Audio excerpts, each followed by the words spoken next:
Mga katurok, nakatikim na ba kayo ng ganitong luto mga katurok? Na kinunot na pagi mga katurok. Yung mga lutong Bicol mga katurok na napakasarap. Ganito mga katurok yung mga luto sa Bicol na napakasarap.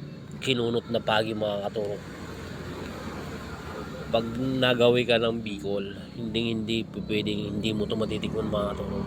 So ayan, tara mga yung panggata natin sa ano. So ayan mga katurok, ang gawin nyo lang mga katurok, hugasan nyo ng maigi yung pagi, tapos pakuluan nyo lang, lagyan nyo ng luya at saka suka tsaka asin para yung pagi kasi napakalangsa niyan mga katurok, sobrang langsa niyan, kaya lagyan nyo ng suka, tapos pakuluan nyo lang muna siya, tapos lagyan nyo rin tubig, pakuluan nyo lang muna. Pag kumulo na yan, isid aside nyo kasi hihimayin nyo pa yan eh. So ayan, kung nagustuhan nyo mga katurok yung video natin, baka palike and share naman mga katurok, at saka papalo na rin sa akin.